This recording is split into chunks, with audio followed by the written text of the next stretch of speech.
आपके पास क्वेश्चन है जिसमें आपसे पूछा है what is the maximum number of stereoisomers that cholesterol can have.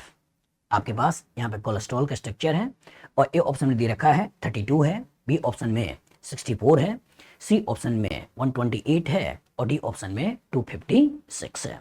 चलिए एनालाइज करिए।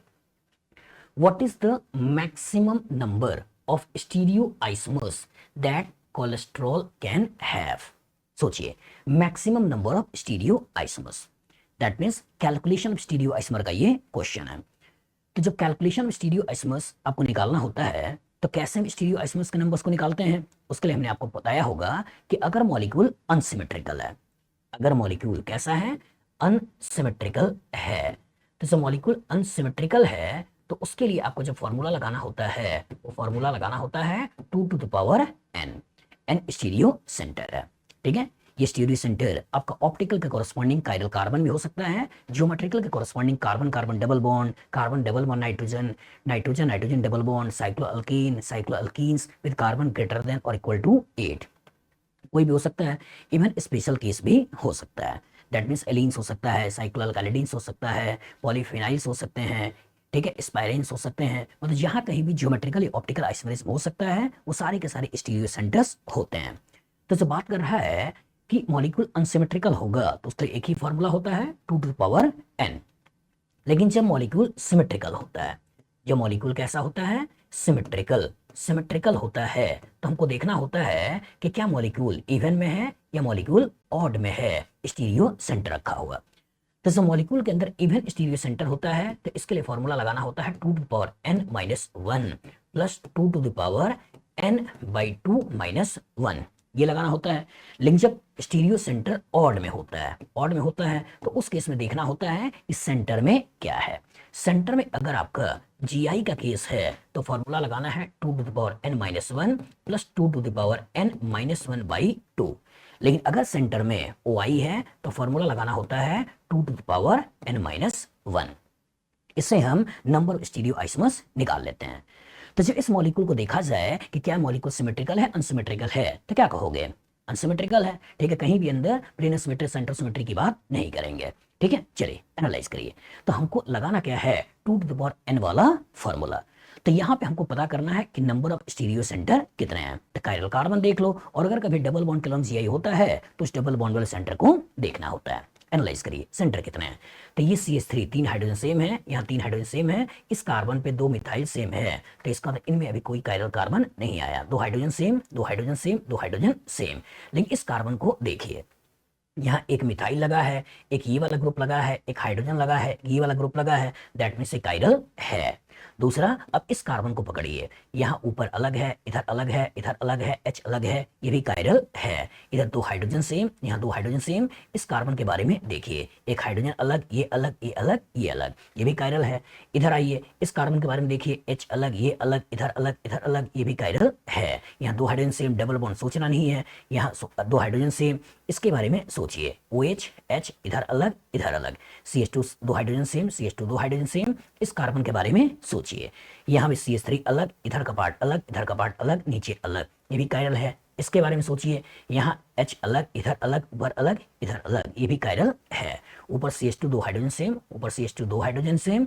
इस कार्बन पे मिथाइल अलग, इधर अलग, इधर अलग, इधर अलग। ऊपर चले जाएं तो CH3 3 हाइड्रोजन सेम।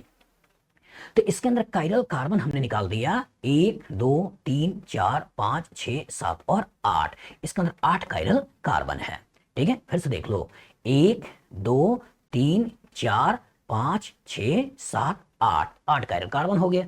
अब क्वेश्चन आया कि क्या इस carbon carbon double bond clone GI होगा या नहीं। नहीं, क्यों, क्योंकि रिंग के अंदर मिनिमम कार्बन का नंबर 8 या 8 से ज्यादा होना चाहिए। लेकिन यहाँ रिंग्स के अंदर कार्बन कितने हैं, केवल 6।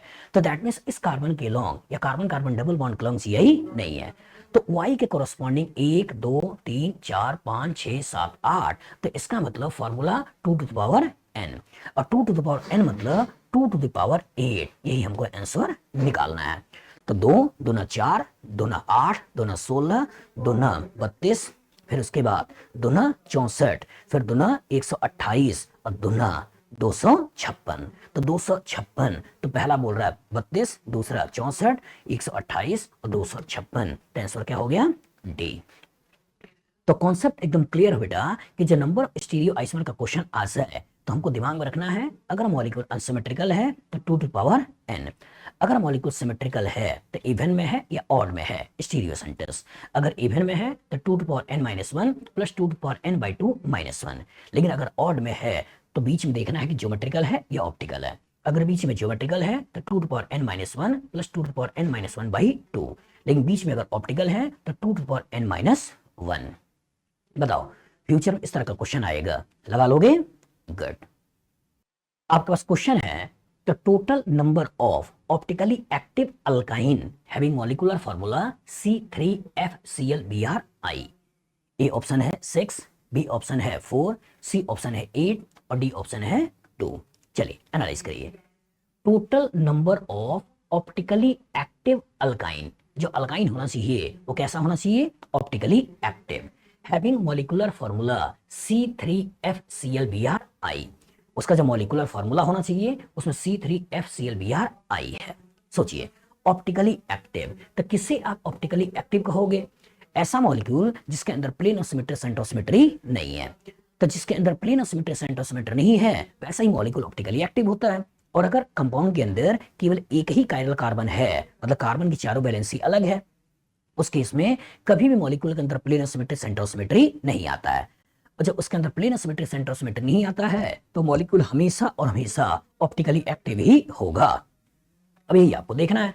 अब दूसरा क्या है कि मॉलिक्यूलर फार्मूला लिखा है C3FClBrI, तो सबसे पहले इसका DU निकालिए और DU के बेसिस पे स्ट्रक्चर पहचानिए, और एक बार जब स्ट्रक्चर पहचान लेते हो, बना लेते हो, तब आप प्रॉपर तरीके से बता पाओगे कि वो ऑप्टिकली एक्टिव है या इनएक्टिव है। तो हमने आपको स्टेप बताया होगा कि जब मॉलिक्यूलर फार्मूला स्ट्रक्चर बनाना होता है तो उसके कितने स्टेप्स मैंने आपको बताए हैं? 3। पहला क्या होता है? Calculate DU, calculate DU, degree of unsaturation निकालना है। तो डिग्री ऑफ अनसैचुरेशन DU का फॉर्मूला क्या होता है? कार्बन का नंबर को दोगुना कर दें, 2 जोड़ दें, हाइड्रोजन हेलोजन घटा दें, नाइट्रोजन को जोड़ दें और 2 से डिवाइड कर दें। ये तो पढ़ा है। जो एटम हो उसे यूज करो, जो एटम ना हो उसे भूल जाओ। तो यहाँ पे क्या है? कार्बन का नंबर को दोगुना करें, 3 दूना 6, 2 जोड़ दें, 6 और 2 8, 8 में से हाइड्रोजन हेलोजन घटा दें, तो हाइड्रोजन है नहीं, 1 2 3 4 हाइड्रोजन घटा दो, तो 8 में से 4 गया 4, नाइट्रोजन है नहीं, छोड़ दो, तो 4/2 DU कितना हो गया? 2। और अगर इसका डिग्री ऑफ अनसैचुरेशन 2 है तो क्या क्या हो सकता है? एक ट्रिपल बॉन्ड हो सकता है, 2 डबल बॉन्ड हो सकता है, एक रिंग के साथ डबल बॉन्ड हो सकता है, या 2 रिंग्स हो सकता है। लेकिन जब स्पेसिफिक इन्होंने बोल दिया है कि total number of optically active alkyne, तो अल्काइन मतलब कार्बन कार्बन ट्रिपल बॉन्ड, इसी को लेकर हमको आगे बढ़ना है। तो यहाँ जो DU 2 था जिसमें एक ट्रिपल बॉन्ड, 2 डबल बॉन्ड, एक रिंग के साथ डबल बॉन्ड और 2 रिंग बन रहे थे, उसमें अब हमको लेके क्या चलना है? Triple bond. और जो ट्रिपल बॉन्ड लेके चलना है तो, और कार्बन 3 है तो 3 कार्बन एक लंबी चेन में आप बना लो, ऐसा बन गया।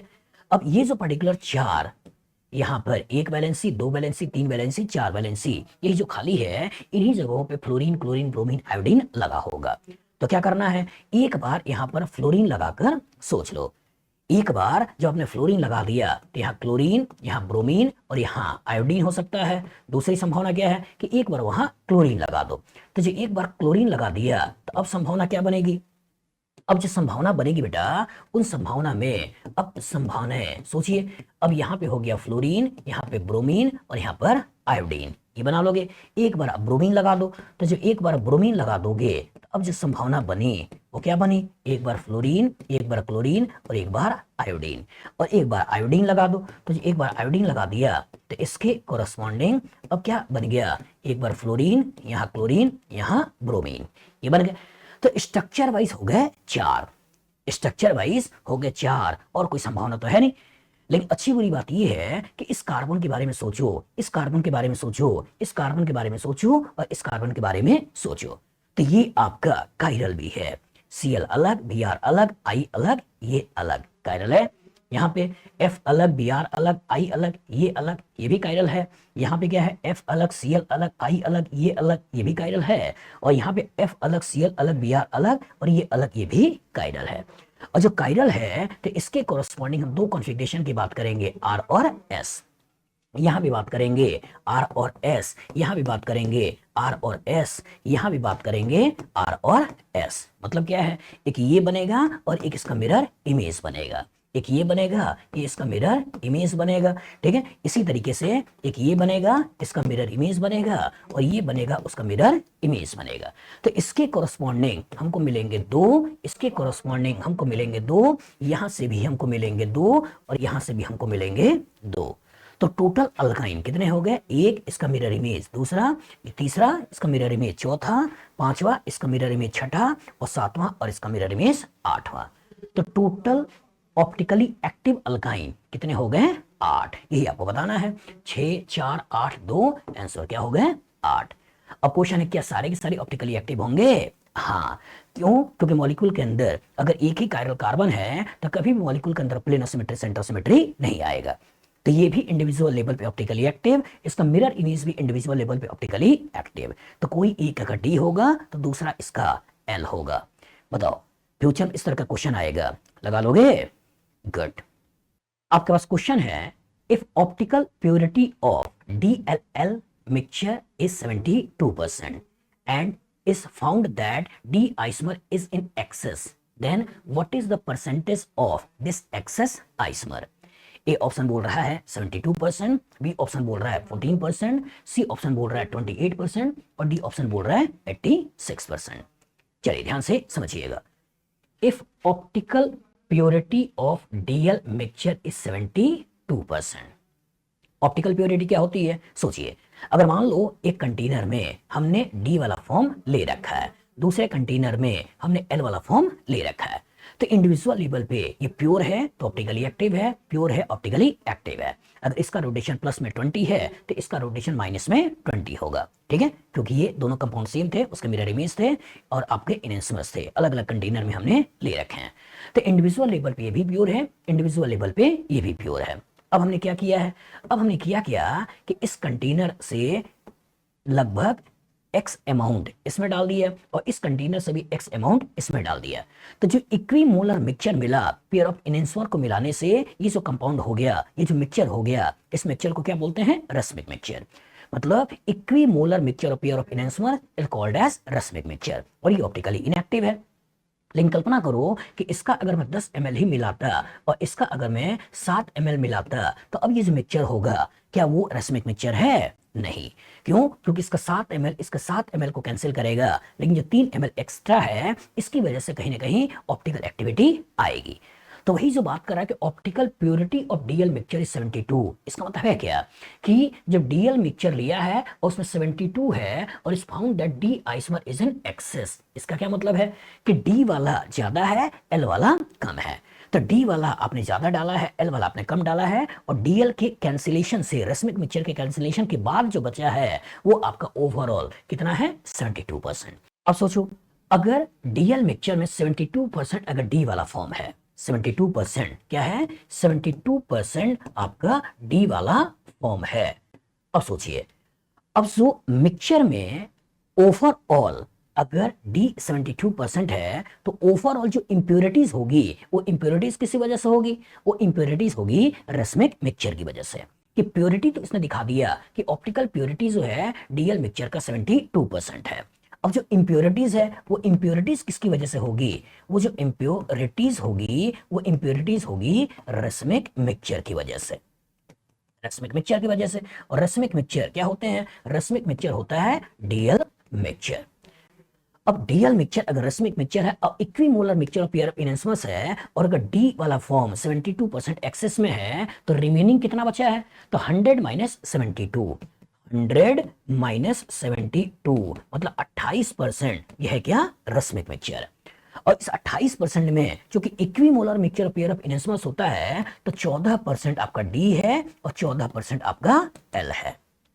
बस में आ गई। और जो प्योर फॉर्म है वो प्योर फॉर्म बोल रहा है कि आपका 72% है, और प्योर फॉर्म अगर 72% डी वाला, तो ओवरऑल पूछा है कि what is the percentage of this, what is the percentage of this in excess isomer. सोचिए, तो अगर 72% आपका प्योर है और 14% आपका रस्मिक मिक्सचर में है, तो ओवरऑल जो डी है वो डी कितना है, 4 और 2 6 और 7 1 8, 7 1 1 8। तो ये ओवरऑल जो हो गया ये कितना हो गया 86%। तो ए बोल रहा है 72, बी बोल रहा है 14, सी बोल रहा है 28 और डी बोल रहा है 86। यही बता देना है।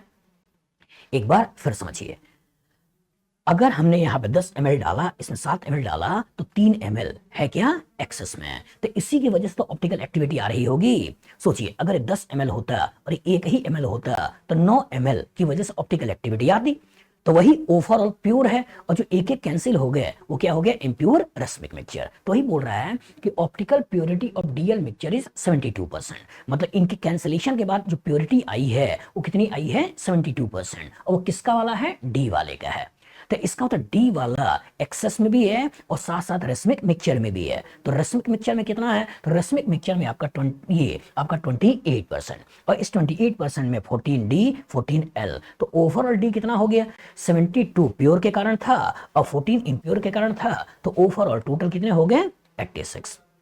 बताओ इस तरह का कभी कैलकुलेशन से रिलेटेड क्वेश्चन आज है, लगा लोगे? Good.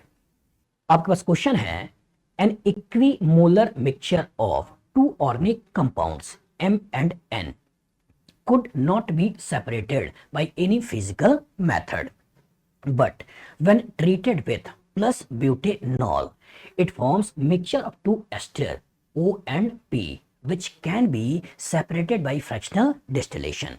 Compound M and N are, A option दे रहा है racemic mixture of this compound, B option दे रहा है इन दोनों का कॉम्बिनेशन, सी ऑप्शन दे रहा है racemic mixture of this compound, और डी ऑप्शन दे रहा है इन दोनों का कॉम्बिनेशन।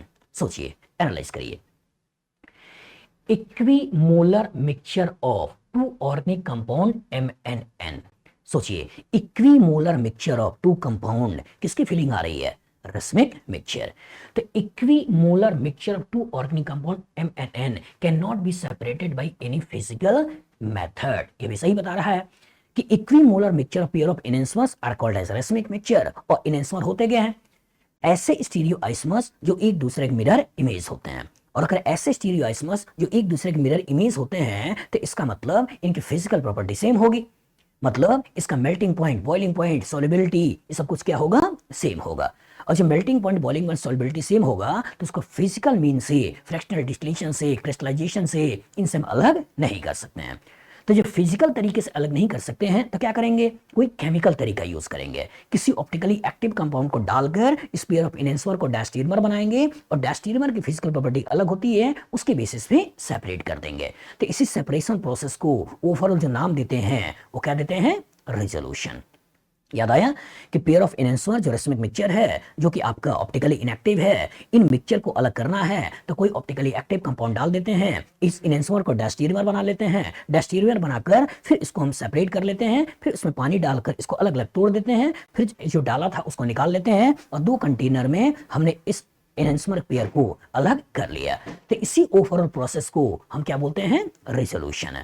तो हम जिसको डालते हैं वो हमेशा क्या होता है, ऑप्टिकली एक्टिव कंपाउंड, जो कि पेयर ऑफ इनेंसमर को पेयर ऑफ डायस्टेरियोमर में कन्वर्ट कर दे। मतलब ये जो आपका RS या रस्मिक मिक्सचर था, इसमें कोई ऑप्टिकली एक्टिव R डालते हैं जो इनके साथ रिएक्शन भी कर पाए, तो ये R इस R के साथ रिएक्शन करके RR बना देगा, SR के साथ रिएक्शन करके SR बना देगा, पेयर ऑफ इनेंसमर किसमें कन्वर्ट हो गया, पेयर ऑफ डायस्टेरियोमर्स। अब इसको सेपरेट कर दो, अब फ्रैक्शनल डिस्टिलेशन के कारण यहाँ RR और यहाँ SR को अलग कर दो, फिर इसमें पानी डाल दो, पानी डाल दोगे तो ये बन जाएगा RR, ये टूट गया, ये बन जाएगा आपका SR, ये भी टूट गया। और जो R आपने डाला था इसको फिर से फ्रैक्शनल डिस्टिलेशन से अलग कर दो, गर्म करके R को निकाल दो, और जब R निकल गया तो हमको एक कंटेनर में R और एक कंटेनर में S मिल गया। तो इंपॉर्टेंट क्या था कि कोई ऑप्टिकली एक्टिव कंपाउंड इसमें डालना है जो कि इनके साथ रिएक्शन करके पेयर ऑफ इनेंसमर को डायस्टेरियोमर में कन्वर्ट कर दे। तो वही बोल रहा है कि equimolar mixture of two organic compound MnN could not be separated by physical mean, मतलब प्रॉपर तरीके से हिंट दे रहा है कि भाई रस्मिक मिक्सचर की बात हो रही है। आगे, but when treated with plus butanol, plus butanol मतलब ब्यूटेनॉल प्लस, प्लस मतलब ऑप्टिकली एक्टिव कंपाउंड के साथ रिएक्शन करा रहे हैं, it form a mixture of two ester मतलब क्या है? और सोचिए, अल्कोहल के साथ रिएक्शन कर रहे हो और एस्टर बन रहा है, इसका कौन सा कंपाउंड होगा? Carboxylic acid. और जो कार्बोक्सिलिक एसिड होगा तो इसी कार्बोक्सिलिक एसिड का हमने अल्कोहल के साथ रिएक्शन करा दिया और अल्कोहल के साथ रिएक्शन कराकर हमने यहाँ पे एस्टर बना लिया। ये तो एस्टर बनेगा, ये एस्टर बनेगा। तो इसका मतलब ये हुआ कि यहाँ पर रस्मिक मिक्सचर ऑफ एसिड लिया है और किसी ऑप्टिकली एक्टिव अल्कोहल के साथ रिएक्शन करा रहा है और वो optically active compound plus butanol है और इसी के बेसिस दो एस्टर बनेंगे। एक एस्टर तुम्हारा आर वाला हो गया, एक एस्टर तुम्हारा एसआर वाला हो गया, which can be separated bye fractional distillation. क्यों? क्योंकि पेयर ऑफ डायस्टेरियमस है और जो पेयर ऑफ डायस्टेरियमस है तो इनको हम फ्रैक्शनल डिस्टिलेशन से अलग कर सकते हैं। वही पूछ रहा है कंपाउंड MnNR, तो क्या होगा? रस्मिक मिक्सचर ऑफ एसिड। तो सोचिए कहां है रस्मिक मिक्सचर ऑफ एसिड? सोचिए यहाँ पे कायरल कार्बन है या नहीं है? है। और जो कायरल कार्बन है तो इसी पर्टिकुलर एक फॉर्म R और एक फॉर्म S, तो एक आपका M मान लो, दूसरा आपका N मान लो, यही हमारा क्या हो गया? आंसर। बी में आ जाओ। तो बी में अगर ध्यान से देखो तो ये एसिड तो है, लेकिन यहाँ पे देखो ये कायरल है और ये कायरल नहीं है, दो अलग अलग हैं। और जो अलग अलग कंपाउंड है इसका तो पेयर ऑफ एनेंसमस नहीं है, ये तो कंपाउंड ही अलग अलग हैं। बस में आगे इधर आ जाओ। यहाँ बोलो रस्मिक मिक्सचर ऑफ दिस, ये अल्कोहल है। जो अल्कोहल है और अल्कोहल के रिएक्शन से एस्टर नहीं बनता है, ये भी आपका अल्कोहल है। अल्कोहल के रिएक्शन से एस्टर नहीं बनता है। तो जब आपको बनाना एस्टर है तो हमको जिसको लेके चलना है वो कौन सा लेके चलना है? Carboxylic acid. तो कॉन्सेप्ट एकदम क्लियर होना चाहिए बेटा कि रस्मिक मिक्सचर की फिजिकल प्रॉपर्टी सेम होती है। इसको हम बॉइलिंग पॉइंट के थ्रू, मेल्टिंग पॉइंट के थ्रू, सॉलिबिलिटी के थ्रू, क्रिस्टलाइजेशन के थ्रू, इसके थ्रू अलग नहीं कर सकते हैं। तो इसको अलग करने के लिए कोई ऑप्टिकली एक्टिव कंपाउंड डालकर पेयर ऑफ एनेंसमर को डायस्टेरियमर में कन्वर्ट करते हैं और एक बार डायस्टेरियमर कन्वर्ट हो गया उसके बाद फ्रैक्शनल डिस्टिलेशन के बेसिस अलग कर सकते हैं कि डायस्टेरियमर्स की बॉइलिंग पॉइंट अलग होता है। बताओ फ्यूचर में इस तरह का क्वेश्चन आएगा, लगा लोगे? गुड। आपके पास क्वेश्चन है, दे रहा है what will be the configuration of given valine molecule. ये वैलीन मॉलिक्यूल है और इस वैलीन मॉलिक्यूल का आपको कॉन्फिगरेशन पूछा है क्या ये D है, क्या ये L है, क्या आपका E है या आपका Z है? सोचिए DL नोमेनक्लेचर की बात हो रही है, यहाँ EZ नोमेनक्लेचर की बात हो रही है। तो DL नोमेनक्लेचर की बात कहाँ करते हैं हम? DL नोमेनक्लेचर की बात करते हैं जब कायरल कार्बन होता है और EZ नोमेनक्लेचर की बात करते हैं जहां पे ज्योमेट्रिकल आइसोमर होता है। तो जो ज्योमेट्रिकल आइसोमर होता है तो ज्योमेट्रिकल आइसोमर की कंडीशन क्या है कि मॉलिक्यूल के अंदर रेस्ट्रिक्शन इन रोटेशन होना चाहिए और रेस्ट्रिक्टेड एटम्स पे डिफरेंट सब्स्टिट्यूशन होना चाहिए। और जो रेस्ट्रिक्टेड एटम्स पे डिफरेंट सब्स्टिट्यूशन की बात हो रही है तो इस केस में हम ज्योमेट्रिकल आइसोमर की बात करते हैं, लेकिन यहां ध्यान से देखो तो ऐसा केस नहीं है। और जो ज्योमेट्रिकल आइसोमर का केस नहीं है तो दैट मींस EZ की बात हम यहां पर नहीं करेंगे। अब बात किसकी हो रही है? DL की। सोचिए DL की, एक एसिड है, एक NH2 है, H है और आइसोप्रोपाइल है, वैलीन है, मतलब अमीनो एसिड है। तो अमीनो एसिड को लेते हुए और आपसे DL कॉन्फ़िगरेशन के बारे में पूछा है। तो DL कॉन्फ़िगरेशन में आपने क्या पढ़ा है? DL कॉन्फ़िगरेशन में आपने पढ़ा है कि अगर हम NH2 को राइट हैंड साइड में लेते हैं, H को लेफ्ट हैंड साइड में, और यहाँ कोई अल्काइल ग्रुप है, तो जब कभी NH2 राइट हैंड साइड में हो तो इस फॉर्म को बोलते हैं D फॉर्म।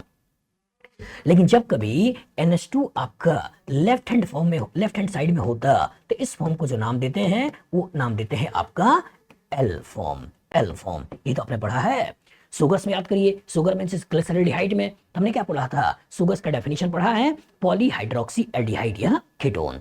तो किसी ऑप्टिकली एक्टिव सुगर्स जैसे ग्लिसरॉल्डिहाइड, इसको अगर ले लें सबसे छोटा सुगर, तो यही तो आपका ग्लिसरॉल्डिहाइड का स्ट्रक्चर है। तो ग्लिसरॉल्डिहाइड में अगर OH राइट हैंड साइड में होता है तो हम बोलते क्या है? D है। और ग्लिसरॉल्डिहाइड में OH अगर लेफ्ट हैंड साइड में होता है तो हम बोलते क्या है? L है। यही तो फॉर्म है, इसी को आपने देखा है, पढ़ा है।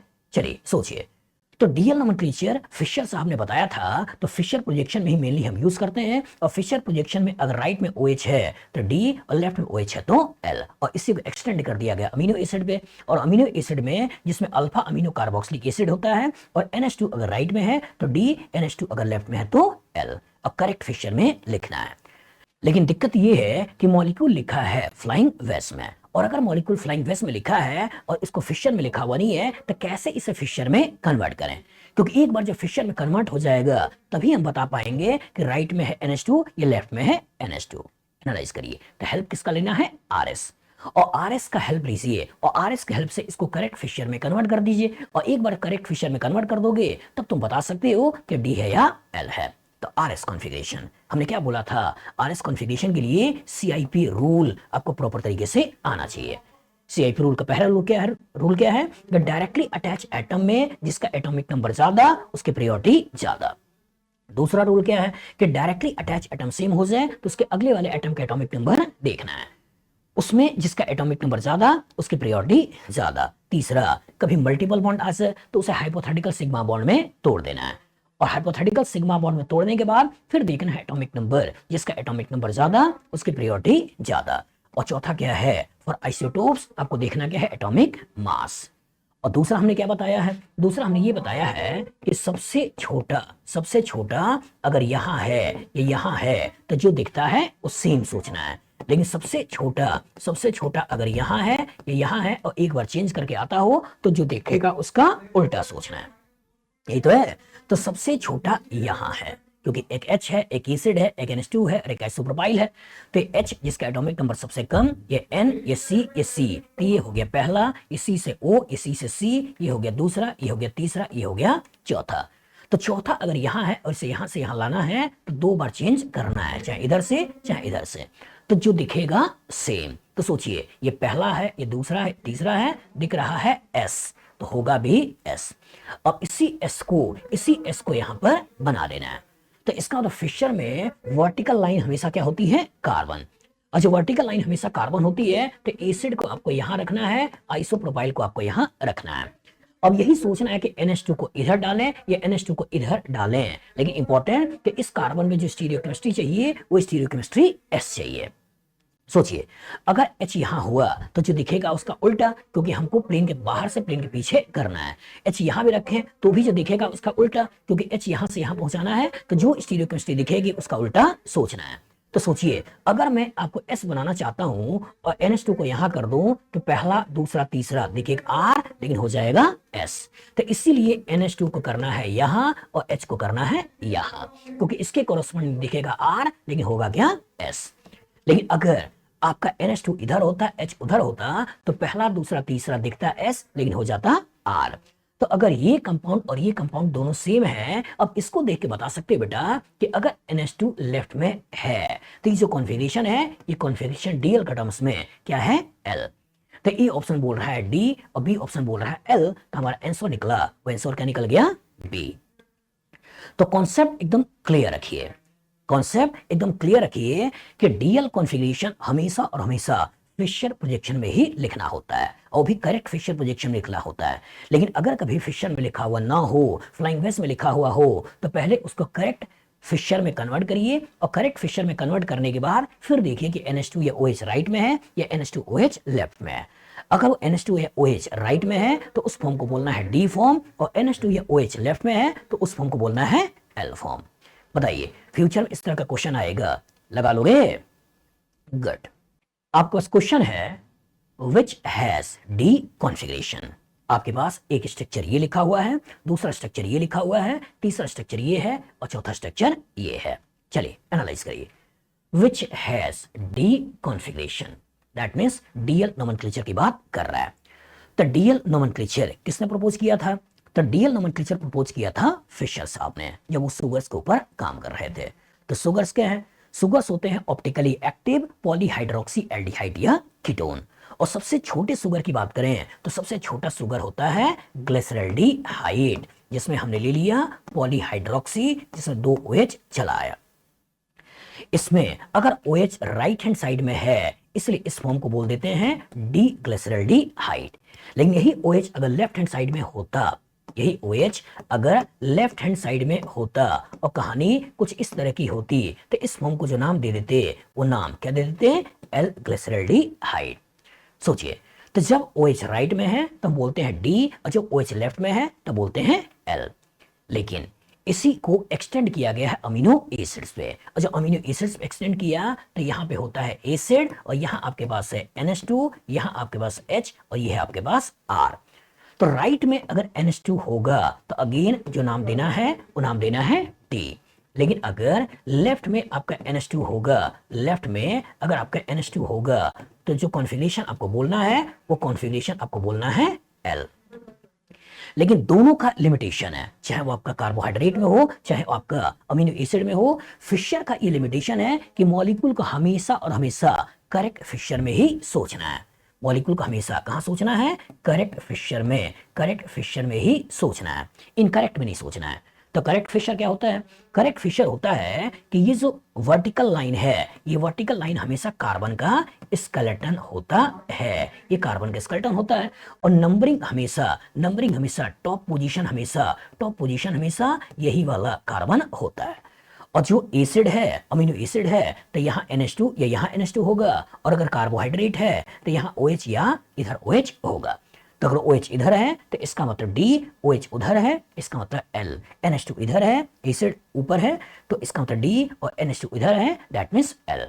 तो हमेशा नंबरिंग कहां से करनी है? ऊपर से। लेकिन कभी करेक्ट में ना हो, तो जो करेक्ट में ना हो तो किसी एंगल पे घुमाकर उसको करेक्ट में कन्वर्ट करते हैं, या RS का हेल्प लेकर उसको करेक्ट में कन्वर्ट करते हैं, और उसके बाद हम बताते हैं कि D है या L है।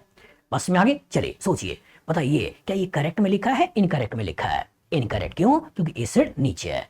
बताइए ये करेक्ट में लिखा है, इनकरेक्ट में लिखा है? इनकरेक्ट। क्यों? क्योंकि एसिड इधर है।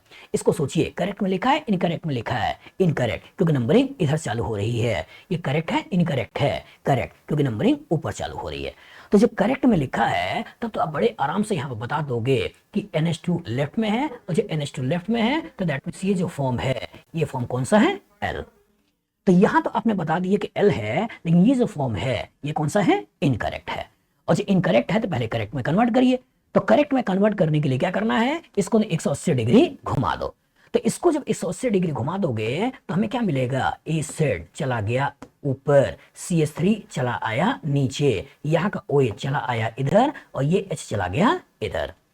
सोचिए, जब अब ये करेक्ट बन गया और OH आपका राइट हैंड साइड में है, और जो OH आपका राइट हैंड साइड में है तो दैट मींस ये जो कॉन्फ़िगरेशन निकला वो कॉन्फ़िगरेशन क्या निकला? D। वही पूछा है which is D isomer, that means answer क्या हो गया? A। लेकिन इसके बारे में सोचो, इसको घुमाने से भी क्लियर नहीं होगा। जो घुमाने से भी क्लियर नहीं होगा तो इसका मतलब अब इसमें RS का हेल्प लेना है, और जो RS का हेल्प लेना है तो पहला दूसरा तीसरा दिख रहा है R, लेकिन होगा क्या? S, क्योंकि सबसे छोटा यहाँ है, जो दिखेगा उसका उल्टा करना है। तो इसी S को आपको यहाँ बनाना है, एसिड यहाँ रखनी है, CH3 यहाँ रखना है, और बनाना S है। सोचिए, अगर मैंने यहां OH लगा दिया तो पहला दूसरा तीसरा दिखेगा S, लेकिन होगा R, क्योंकि मजबूरी में H को यहां रखना होगा, और जो दिखेगा उसका उल्टा। लेकिन अगर आपने OH को यहां रख दिया तो H अपने आप यहां चला जाएगा, और पहला दूसरा तीसरा दिखेगा R, लेकिन होगा S। तो ये और ये दोनों क्या है? सेम है। लेकिन OH आपका चूंकि लेफ्ट में है, इसलिए फॉर्म जो होगा वो फॉर्म कौन सा हो गया? L। तो ये भी D नहीं है। इसको सोचिए, ये भी आपका क्या है? इनकरेक्ट। तो चूंकि ये वर्टिकल लाइन ही है तो इसको 180 डिग्री घुमा सकते हैं, और जब इसको 180 डिग्री घुमा दिया तो हमें CHO मिल गया ऊपर, CH3 मिल गया नीचे, ऐसा मिल गया। और OH चला जाएगा ऊपर, H चला जाएगा इधर, तो OH इधर, H इधर, चला आया। और करेक्ट फिशर में लिखने के बाद OH अगर लेफ्ट हैंड साइड में है तो कॉन्फ़िगरेशन क्या बन गया? L। बना लोगे? तो कहने का सिंपल सेंस है बेटा कि DL कॉन्फ़िगरेशन हमेशा और हमेशा करेक्ट फिशर में ही सोचिएगा। अगर मॉलिक्यूल इनकरेक्ट फिशर में लिखा हुआ है तो किसी एंगल पे घुमा के भी चेक कर लो, अगर घुमा के भी चेक करने से करेक्ट फिशर में आ जाए तो लेके चले जाओ। लेकिन अगर घुमाने से भी करेक्ट फिशर में ना जाए तो RS का हेल्प लेना है, और RS के हेल्प से उसको करेक्ट फिशर में कन्वर्ट करना है। और एक बार करेक्ट फिशर में कन्वर्ट कर दिया उसके बाद आप बता सकते हो कि D है या L है। बताओ, फ्यूचर इस तरह का क्वेश्चन आएगा, लगा लोगे? गुड। आपके पास क्वेश्चन है, if optical rotation of 2R 3R 23 dichlorobutane is 36 plus में unit, then optical rotation of 2R 3S 23 dichlorobutane will be A option plus 36 degree, B option 0 unit, C option minus 36 unit, और D option plus minus 36 unit। चलिए analyze करिए। If optical rotation of 2R3R23 dichlorobutane, सोचिए 2R3R23 dichlorobutane, तो जो 2,3 dichlorobutane का structure बनाया, 2,3 dichlorobutane का structure बनाया, तो सोचिए इसके अंदर एक कायरल कार्बन, दो कायरल कार्बन, तो दो कायरल कार्बन है तो इसके अलोंग RS हो सकता है और इसके अलोंग भी RS हो सकता है। तो कहानी का किरदार क्या क्या हो सकता है? कहानी का किरदार हो सकता है RR, कहानी का किरदार हो सकता है SS और कहानी का किरदार हो सकता है RS हो सकता है। और जो RR हो गया तो कैसा है? ऑप्टिकली एक्टिव है। SS हो गया तो कैसा है? ऑप्टिकली एक्टिव है। लेकिन RS हो गया तो कैसा है? ऑप्टिकली इनएक्टिव है। और जो ऑप्टिकली इनएक्टिव है टी फॉर्म कौन सा है? मेसो। क्या क्या सोच सकते हो? यही तो सोच सकते हो, एक बार आपने CH3 इधर ले लिया, एक बार CH3 इधर ले लिया, ये बन गया। तो इसका मतलब एक बार Cl इधर, एक बार Cl इधर, H इधर, H इधर, ये सोच सकते हो। एक बार आपका CH3, एक बार आपने Cl इधर, Cl इधर, H इधर, H इधर और CH3, ये सोच सकते हो। और एक बार इसका मिरर इमेज आप H इधर, Cl इधर, Cl इधर, H इधर, CH3 इधर, CH3 इधर, ऐसे सोच सकते हो। तो यह है क्या? पहला दूसरा तीसरा दिख रहा S हो गया R, पहला दूसरा तीसरा दिख रहा R हो गया S, तो RSC तो है। इधर आ जाओ, तो पहला दूसरा तीसरा दिख रहा S हो गया R और पहला दूसरा तीसरा दिख रहा S हो गया R। इधर आ जाओ, तो ये पहला दूसरा तीसरा दिख रहा R हो गया S और पहला दूसरा तीसरा दिख रहा R हो गया S। तो ये आपका RR हो गया, ये आपका SS हो गया, ये आपका RS हो गया।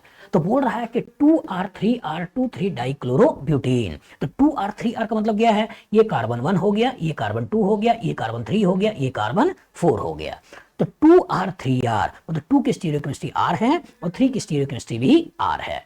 तो इस ऑप्टिकली एक्टिव मॉलिक्यूल जो 2R3R23 डाइक्लोरोब्यूटेन है, इसके लिए बोल रहा है कि ऑप्टिकल रोटेशन जो है ये ऑप्टिकल रोटेशन +36 डिग्री है। तो इसके लिए ऑप्टिकल रोटेशन अगर +36 है और ये इसका मिरर इमेज है तो इसका ऑप्टिकल रोटेशन कितना होगा? इसका ऑप्टिकल रोटेशन होगा -36 डिग्री। तो ये हो गया प्लस में, ये हो गया माइनस में। लेकिन ये पूछ क्या रहा है? 2R3S, ये 1, ये 2, ये 3 और ये 4, 2R3S। इसके लिए कितना होगा? सोचिए, इसको तो बता दिया 36 और इसी का मिरर इमेज है, इसका दिया -36। लेकिन इसके बारे में सोचो, क्या इसके अंदर प्लेन ऑफ सिमेट्री है या नहीं है? और जो इसके अंदर प्लेन ऑफ सिमेट्री है तो ये आपका ऑप्टिकली इनएक्टिव फॉर्म है। और कौन सा है? मीसो फॉर्म है। और जो ऑप्टिकली इनएक्टिव फॉर्म है तो ऑप्टिकली इनएक्टिव फॉर्म का जो ऑप्टिकल रोटेशन होता है वो कितना होता है? 0 डिग्री। तो इसका मतलब +36 नहीं है, आंसर 0 डिग्री, -36 नहीं है और +-36 नहीं है। तो कॉन्सेप्ट एकदम क्लियर रहे कि 2R3R का क्या मतलब होता है, 2,3 डाइक्लोरोब्यूटेन का क्या स्ट्रक्चर होता है, +36 का क्या मतलब होता है, -36 कहाँ होगा। और मीजो कंपाउंड अगर ऑप्टिकली इनएक्टिव है तो उसके लिए ऑप्टिकल रोटेशन हमेशा और हमेशा 0 होगा। बताओ, फ्यूचर इस तरह का क्वेश्चन आएगा, लगा लोगे? गुड।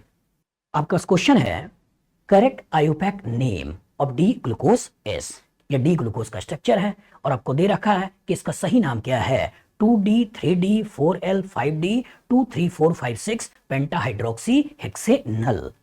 दूसरा दे रहा है D 2 3 4 5 6 पेंटाहाइड्रोक्सी हेक्सेनल। फिर दे रहा है सी में 6 oxo 2D 3L 4D 5D 2 3 4 5 6 pentahydroxy hexane. और डी दे रहा है 2D 3L 4D 5D 2 3 4 5 6 पेंटाहाइड्रोक्सी hexanal. सोचिए, एनालाइज करिए, ये आपका डी ग्लूकोज है। तो सबसे पहले तो नाम के बारे में सोचो, एक फंक्शनल ग्रुप एल्डिहाइड है और एक फंक्शनल ग्रुप अल्कोहल है। तो सोचिए किसकी प्रायोरिटी ज्यादा है?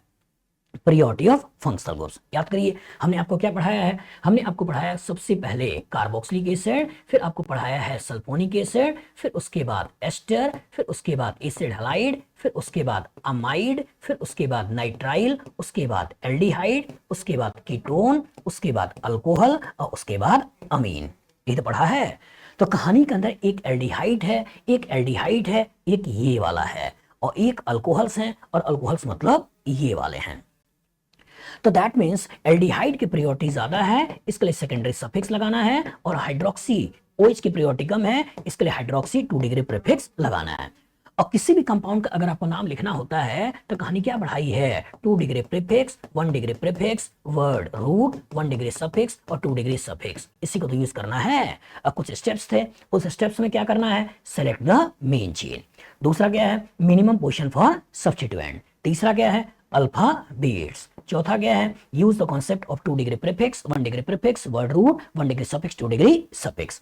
पांचवा क्या है, फॉर मिनिमम पोजीशन पहले फंक्शनल ग्रुप, फिर मल्टीपल बॉन्ड, फिर सब्स्टिट्यूएंट, और छठा position priority of functional groups. यही तो पढ़ा है। तो सोचिए, तो सबसे पहला काम मेन चेन का सिलेक्शन। ये मेन चेन का सिलेक्शन हो गया, ये नंबर 1 हो गया, ये नंबर 2 हो गया, ये नंबर 3 हो गया, नंबर 4 हो गया, नंबर 5 हो गया और नंबर 6 हो गया। सोचिए कहां कहां पे सब्स्टिट्यूशन है, कहां कहां पे सब्स्टिट्यूशन है, तो 2 पे है, 3 पे है, 4 पे है, 5 पे है और 6 पे है। तो 2 3 4 5 6, 2 3 4 5 6 कितने हाइड्रोक्सी हैं, 1 2 3 4 5। तो 2 3 4 5 6 पेंटा, पेंटा हाइड्रोक्सी, पेंटा हाइड्रोक्सी। सब्स्टिट्यूशन खत्म, साइक्लिक है नहीं, भूल गए। वर्ड रूट, तो वर्ड रूट में कार्बन कितने हैं, 6, तो 6 के कोरस्पॉन्डिंग क्या हो गया, हेक्स। सिंगल बॉन्ड है और सिंगल बॉन्ड के कोरस्पॉन्डिंग क्या हो गया, एन, और उसका एल्डिहाइड है, एल्डिहाइड के कोरस्पॉन्डिंग क्या लगाते हैं, अल। तो बिना स्टीरियोकेमिस्ट्री अगर हम नाम को सोचें तो नाम क्या बन जाएगा, नाम बन जाएगा 2 3 4 5 6 पेंटाहाइड्रोक्सी हेक्सेनल। तो यहां बोल रहा है पेंटाहाइड्रोक्सी हेक्सेनल, यहां बोल रहा है पेंटाहाइड्रोक्सी हेक्सेनल, यहां बोल रहा है पेंटाहाइड्रोक्सी हेक्सेन, भूल जाइए, और यहां बोल रहा है पेंटाहाइड्रोक्सी हेक्सेनल। ये तीन हो सकते हैं। अब सोचिए यहां की कहानी में 2 3 4 5 6, 2 3 4 5 6 ठीक है, 2 3 4 5 6 ठीक है, यहां 2 3 4 5 6 ठीक है। अब सोचिए, अब कहानी में आया डीएल कॉन्फ़िगरेशन। अब डीएल के लिए कहानी क्या है कि डीएल की कहानी में आपको मालूम है कि डीएल कॉन्फ़िगरेशन दिया था फिशर साहब ने, और फिशर साहब ने बोला था कि अगर करेक्ट फिशर में OH कभी राइट हैंड साइड में लिखा होगा तो हमको जो नाम देना है वो नाम देना है डी, लेकिन जब कभी आपका राइट करेक्ट फिशर में OH आपका लेफ्ट हैंड साइड में लिखा होगा तो उस केस में जो नाम देना है वो नाम देना है एल। ये तो पढ़ा है। करेक्ट फिशर में अगर OH राइट में है तो डी है, और करेक्ट फिशर में अगर OH लेफ्ट में है तो एल है। सोचिए इस सेकंड कार्बन पे OH आपका राइट में है तो सेकंड पे कॉन्फ़िगरेशन क्या हो गया, डी। थर्ड पे OH लेफ्ट में है तो थर्ड पे कॉन्फ़िगरेशन क्या हो गया, एल। 4 पे आपका राइट में है तो 4 पे क्या हो गया, डी। 5 पे आपका राइट में है तो 5 में क्या हो गया, डी। और यहाँ पे कैरेलिटी है ही नहीं, मतलब भूल जाइए। तो हमको बोलना क्या, 2D3L, 2D3L, 4D4L बोल रहा है, दैट मीन्स भूल जाइए, भूल जाइए। इधर आइए, तो इसकी कहानी में 2D ठीक है, उसका 3L ठीक है, उसके बाद 4D ठीक है, 5D ठीक है, और 2 3 4 5 6 पेंटाहाइड्रोक्सी हेक्सेनल, यही हमारा क्या हो गया, आंसर हो गया। और इसको सब एक साथ मिला दे रहा है, सब एक साथ मिला दे रहा है, बोल रहा है केवल डी, ये गड़बड़ है। हर कार्बन की स्टीरियोकेमिस्ट्री स्पेसिफाई करिए और हर कार्बन की स्टीरियोकेमिस्ट्री बताइए कि 2 पे क्या है, 3 पे क्या है, 4 पे क्या है, 5 पे क्या है, तो ओवरऑल बताना है। और पूरे मॉलिक्यूल को एक साथ लेकर कलेक्टिवली बोलना है। तो लास्ट कायरल कार्बन पे OH कभी राइट में है तो जो भी मॉलिक्यूल होता है उसके डी फॉर्म को बोलते हैं। जैसे ग्लूकोज है और last chiral carbon OH right में है तो इसलिए इसका ओवरऑल जो नाम दिया गया है वो नाम क्या दिया है, डी ग्लूकोज। तो जब इंडिविजुअल लेवल पे देखना है बेटा, तो करेक्ट फिशर में इस कार्बन पे अगर OH राइट में है तो डी, और अगर लेफ्ट में है तो एल। लेकिन ओवरऑल अगर देखना है तो लास्ट कायरल कार्बन पे अगर OH राइट में है तो डी, और लास्ट कायरल कार्बन OH कभी लेफ्ट में है तो एल। बताओ फ्यूचर में इस तरह का क्वेश्चन आएगा, लगा लोगे, गुड। आपका क्वेश्चन है डी फ्रक्टोज, जिसका मॉलिक्यूलर फार्मूला होता है C6H12O6, has IUPAC name 3L 4D 5D 13456 pentahydroxy hexane 2-on. Its last chiral carbon has D configuration. The correct stereochemical formula of D fructose is. आपसे indirectly पूछा है कि इनमें से कौन ऐसा है जो डी फ्रक्टोज है। चलिए समझिए, सबसे पहले बोल रहा है कि D fructose has IUPAC name 3L 4D 5D 13456 pentahydroxy hexane 2-on। Analyze करिए, यहां पे कहानी में 3L 4D 5D है, इसका क्या मतलब है, इसका मतलब ये होता है बेटा कि अगर कभी हम फिशर फॉर्म में मॉलिक्यूल को लिखते हैं, कार्बोहाइड्रेट को लेते हैं, और कार्बोहाइड्रेट में अगर कभी राइट हैंड साइड में OH होता है, और जो राइट हैंड साइड में OH होता है तो इस फॉर्म को बोलते हैं डी फॉर्म। लेकिन अगर मॉलिक्यूल करेक्ट फिशर में लिखा है और अगर OH लेफ्ट हैंड साइड में होता है तो इस फॉर्म को जो नाम देते हैं वो नाम देते हैं एल फॉर्म। तो सुगर्स क्या होते हैं, कार्बोहाइड्रेट्स क्या होते हैं, optically active polyhydroxy aldehyde ketone. तो optically active polyhydroxy aldehyde ketone, तो फ्रक्टोज जिसका एग्जांपल है वो एग्जांपल किसका है, कीटोन का है। और ग्लूकोज किसका एग्जांपल है, वो ग्लूकोज जिसका एग्जांपल है एल्डिहाइड का है। तो इसका मतलब अगर 3L4D 5D13456 पेंटाहाइड्रोक्सी हेक्सेन 2 ओन बोल रहा है, इसका मतलब है क्या, कीटोन की बात हो रही है, कीटोन की बात हो रही है। सोचिए यहां पे क्या है, एल्डिहाइड, और अगर एल्डिहाइड है तो सोचना भी गुनाह है। यहां सोचिए कीटोन हो सकता है, यहां सोचिए कीटोन हो सकता है, यहां सोचिए कीटोन हो सकता है। लेकिन दिक्कत क्या है कि 3L4D 5D13456 पेंटाहाइड्रोक्सी हेक्सेन 2 ओन मतलब कीटोन की पोजीशन क्या सोचनी है, 2। सोचिए ये आपका हो गया 1, ये हो गया 2, ये हो गया 3, ये हो गया 4, ये हो गया 5, ये हो गया 6, यहां 2 ओन है। इसको सोचिए ये 1, ये 2, ये 3, ये 4, ये 5 और ये 6, पोजीशन क्या है कीटोन की 3, दैट मींस इसे भी नहीं सोचना है। तो इसका मतलब 2 तो आपने एल्डिहाइड के रूप में निकाल दिया और एक आपको थर्ड पोजीशन कीटोन के रूप में निकाल दिया। इसको सोचिए ये नंबर 1, ये नंबर 2, ये नंबर 3, नंबर 4, नंबर 5, नंबर 6, तो 2 ओन यहां भी है और 2 ओन आपका यहां भी है। मतलब इतने वाले काम से तो हमारा नहीं चल रहा है। अब स्टीरियोकेमिस्ट्री, तो मैंने क्या बोला था कि अगर OH लेफ्ट हैंड साइड में है तो L और OH अगर राइट हैंड साइड में है तो D। एनालाइज करिए, पोजीशन को देखिए, इसमें 3 पे लेफ्ट हैंड साइड में है, इसका मतलब L, ये 4 पे राइट हैंड साइड में है D, ये लेफ्ट हैंड साइड में है L। मतलब हमको क्या चाहिए, 3 पे L, 4 पे D, 5 पे L। यहाँ क्या है, 3 पे L, 4 पे D, 5 पे D, तो 5 पे D चाहिए, यहाँ पे L है इसलिए इसे भी हटाया। लेकिन इसे ध्यान से देखो, इसे ध्यान से देखो, 3 पे लेफ्ट में है मतलब L, 4 पे राइट में है मतलब D, 5 पे राइट में है मतलब D।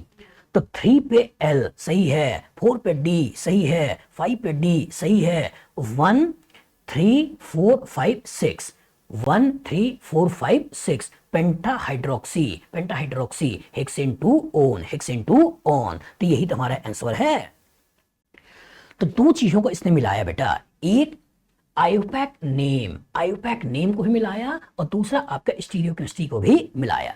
और लास्ट एक चीज भी दिमाग में रखिएगा कि अगर डी फ्रक्टोज की बात कर रहा है, इसका क्या मतलब होता है, अगर लास्ट कायरल कार्बन पर अगर कभी OH राइट हैंड साइड में होता है तो इस मॉलिक्यूल को बोलते हैं डी फॉर्म। तो जो भी मॉलिक्यूल होगा उसका डी फॉर्म हो जाता है। क्योंकि फ्रक्टोज है तो ये फ्रक्टोज का डी फॉर्म है, कभी ग्लूकोज होता तो ग्लूकोज का डी फॉर्म बन जाता। बताओ फ्यूचर में इस तरह का क्वेश्चन आएगा, लगा लोगे? गुड। आपके पास क्वेश्चन है, रेसमिक मिक्सचर ऑफ एलानीन, जो कि स्ट्रक्चर दे रखा है, can be resolved by. A option इन्होंने यहां पे कुछ स्ट्रक्चर देकर बोला है कि पहला आपका डी है, केवल सेकंड डी है, थर्ड आपका रेसमिक मिक्सचर डीएल मिक्सचर है, चौथा रेसमिक मिक्सचर ये डीएल मिक्सचर है। और किसके द्वारा रिजॉल्व हो सकता है, पहला दूसरा के कारण केवल पहला और तीसरा वन ली, यहां दूसरा और चौथा वन ली, और यहां तीसरा एंड चौथा वन ली। एनालाइज करिए, रस्मिक मिक्सचर, पहले टर्म आया रस्मिक मिक्सचर ऑफ एलानीन, ये एलानीन का स्ट्रक्चर हो गया, can be resolve by, can be resolve by. सोचिए 2-3 टर्म्स यूज हो रहे हैं, एक टर्म यूज हो रहा है रस्मिक मिक्सचर। तो रस्मिक मिक्सचर क्या होता है, रेसमिक मिक्सचर होता है equimolar mixture of pair of enantiomers, और जो equimolar mixture of pair of enantiomer है उसी को क्या बोलते हैं, रेसमिक मिक्सचर। और जो equimolar mixture of pair of enantiomers हैं, तो इनेंसमर्स क्या होते हैं, enantiomers are the stereoisomers which are mirror image of one another. कि 2 स्टीरियोआइसमर्स जो आपस में मिरर इमेज होते हैं, इन्हें क्या बोलते हैं, रेसमिक मिक्सचर है। मतलब एक अगर R है और दूसरा आपका S है और इक्विमोलर मिक्सचर में है, तो इसी इक्विमोलर मिक्सचर को क्या बोलते हैं, रेसमिक मिक्सचर। चूंकि दोनों एक दूसरे के मिरर इमेज हैं, तो दोनों की मेल्टिंग पॉइंट बॉइलिंग पॉइंट क्या होगा, सेम होगा।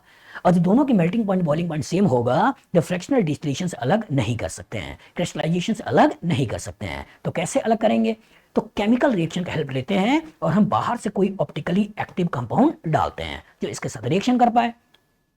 तो ये R इस R के साथ रिएक्शन करके RR बना लेता है और ये S इस R के साथ रिएक्शन करके SR बना लेता है। और इतना करने से होता क्या है, इतना करने से होता है कि जो पेयर ऑफ इनेंसमर्स हैं ये पेयर ऑफ डायस्टेरियमर्स में कन्वर्ट हो जाते हैं। और जब ये डायस्टेरियमर्स बन गए तो डायस्टेरियमर्स क्या होते हैं, डायस्टेरियमर्स होते हैं नॉन मिरर इमेज स्टीरियोआइसमर्स। और जब नॉन मिरर इमेज स्टीरियोआइसमर्स हैं तो इसके ऊपर आप फ्रैक्शनल डिस्टिलेशन करा सकते हो। और जब इसके ऊपर फ्रैक्शनल डिस्टिलेशन करा सकते हो तो यहाँ पे आपको RR और यहाँ आपको SR मिल जाएगा। अब चूंकि अगर मान लो एक एसिड है बाहर से अल्कोहल मिलाया है तो एसिड अल्कोहल के रिएक्शन से एस्टर बन गया है, तो एस्टर एस्टर बन गया है, एस्टर को आपने अलग कर दिया, बाद में पानी डाल दो और R को निकाल दो। तो बाद में पानी डाल दिया तो एसिड अल्कोहल अलग हो गए, एसिड अल्कोहल अलग हो गए और अल्कोहल को निकाल दिया। तो जो अल्कोहल को निकाल दिया तो इसका मतलब इसके अंदर R और इसके अंदर S हमको मिल गया। तो ये जो केमिकल प्रोसेस होता है जिसमें पेयर ऑफ इनेंसमर को डायस्टेरियमर में कन्वर्ट करके इसको हम सेपरेट कर लेते हैं, इसी ओवरऑल प्रोसेस को हम जो नाम देते हैं वो नाम देते हैं रिजोल्यूशन। ओवरऑल नाम क्या देना है, रिजोल्यूशन। तो resolution is a chemical process to separate pair of enantiomers by converting them into pair of diastereomers. तो जहां कहीं भी वर्ड रिजोल्व यूज कर रहा है इसका क्या मतलब है कि इनेंसमर्स पेयर को अलग करने की बात कर रहा है। और जो इनेंसमर पेयर को अलग करने की बात कर रहा है इसलिए हम जो टर्म यूज करते हैं रिजोल्यूशन या उसको बोलते हैं रिजोल्व करना। तो रिजोल्व करना, किसको रिजोल्व करना, रस्मिक मिक्सचर ऑफ एलानीन। तो एलानीन के अंदर है क्या, एक आपके पास कायरल कार्बन है, मतलब एक एसिड है और यहाँ आपका NH2 है, यहाँ आपका H है और ये आपका CH3 है, यही एलानीन है। कायरल कार्बन, इसी का मिरर इमेज ले लो तो ये आपका एसिड हो गया, यहाँ पे आपका NH2 हो गया, ये आपका H हो गया और ये आपका CH3 हो गया। इसी मिक्सचर को आपने नाम क्या दिया है, रस्मिक मिक्सचर।